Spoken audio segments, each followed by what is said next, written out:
Fun fact, Christianity is older than the Zulu nation. I have been thinking about something quite a bit, which is we are not really a Christian country. However, around 85% of South Africans are Christians. And we know that Christianity is quite dominant in our country. But it really got me wondering about the Jewish community, the Islamic, the Buddhist, or even the Rastafari community.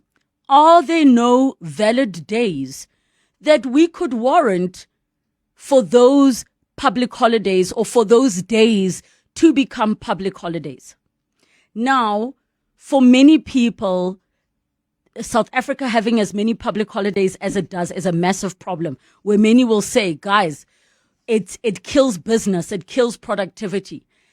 I do feel like sometimes giving people time off actually increases positive productivity, because then you're in a position where you are rested and you can come back refreshed, re-energized. But I am curious, those of you that do not recognize Christianity as the religion or the belief system that you follow, what are your thoughts on these public holidays? And yes, you take the days off, so we all are getting an equal number of days, but are we not communicating indirectly that Christianity is now the end all and be all?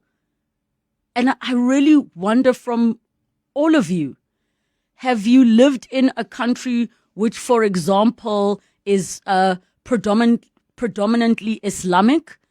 Have you lived in a country of a completely different religion? And what are your thoughts on how they approach those holidays in particular? Have you ever wondered if Christianity is a state religion in South Africa? Have you ever wondered if South Africa is a Christian country? Honestly, I never put thought to it, right? I never put thought to it, but over time, I started thinking to myself, perhaps because of the large percentage that Christians have in the country, that automatically makes it a Christian country.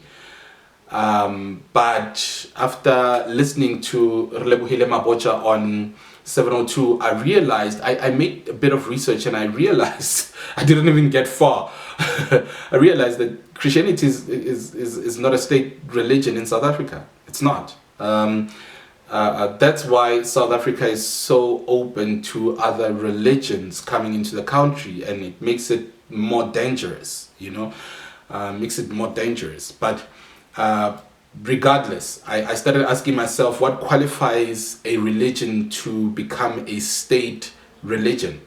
So when I looked into, the qualifications, I actually checked online, and they said that a country can be considered a religious, let me just read. A country can be considered a religious based on a few key factors, including the prevalence of religious belief and practices amongst its citizens. So the influence of the religion institutes on public life and the government's relationship with the religion. While many other countries provide freedom for religion, others may have a dominant religion. Like South Africa, we have freedom of religion, but there is a dominant religion or specific religion requirements for certain roles.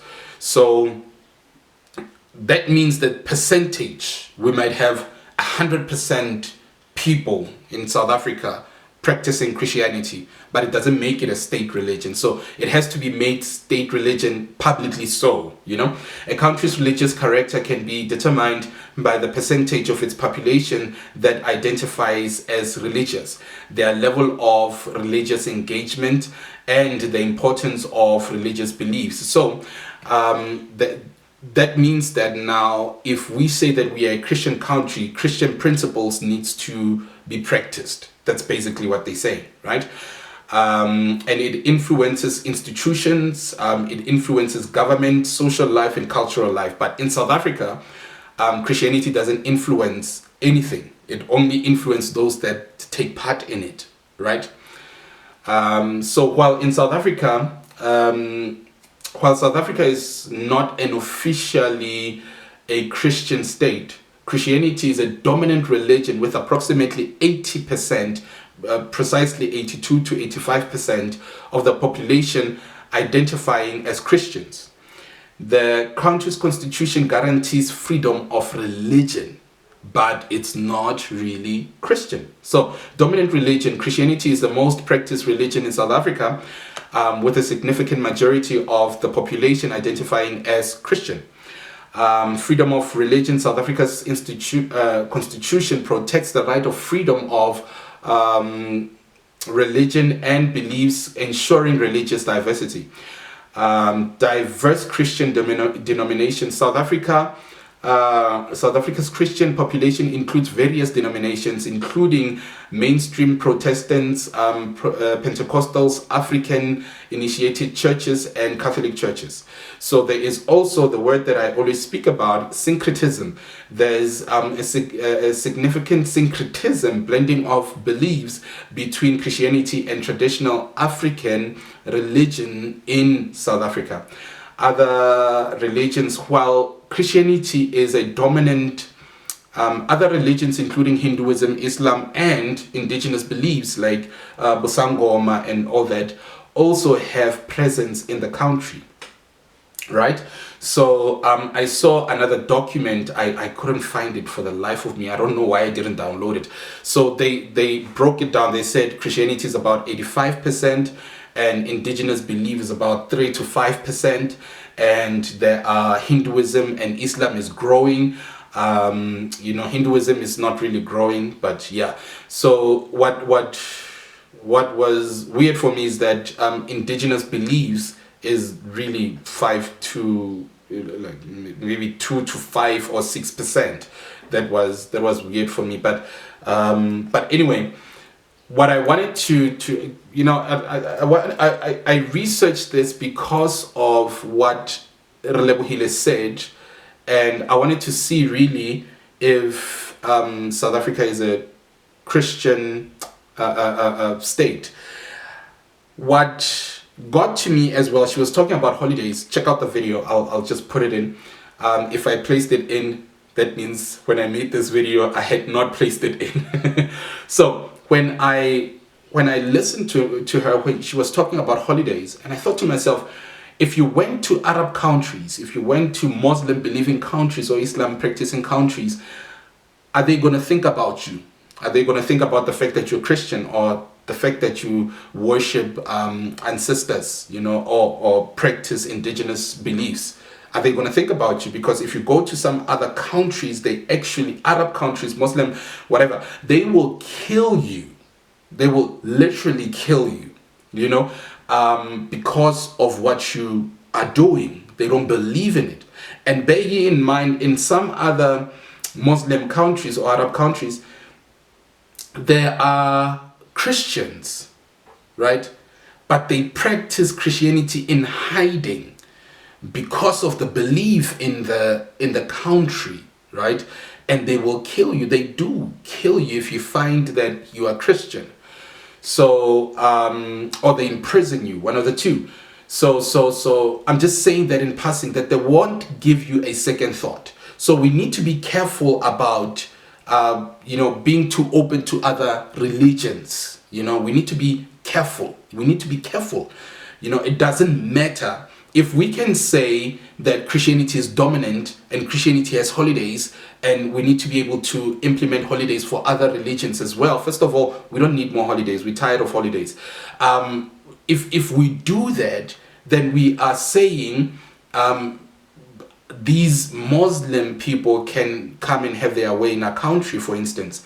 And if Muslims come in number in South Africa, and they take over the percentage of 80%, they will start trying to get into politics so that they can make South Africa a Muslim country, right? right? And once that happens, that means most of the Christians will either die or be imprisoned, right? So they won't give you second thoughts. Let's not put ourselves in those situations. Let's not put ourselves in situations whereby we're trying to include people that do not want to include us, right? Okay. So, fun fact, something that I wanted to throw into. Fun fact, something that I wanted to throw in. Guys, I'm saying that because you need to be able to realize that sometimes South Africa can be too open. South Africa can be too open and too welcoming, right? So we need to be able to be careful about the things that we introduce that will affect our children, so we need to be able to be careful, because if we are not careful, then we are putting ourselves in a situation whereby we won't be able to control the situations will be taking place in our country, the belief systems, the change of things, the change of language. We need to be careful, right? Fun fact, Christianity is older than the Zulu nation. Fun fact, Christianity is older than the Zulu nation. The Xhosa nation is way older than Christianity. The Pedi nation is slightly older than Christianity, but Botswana, is slightly older than Christianity.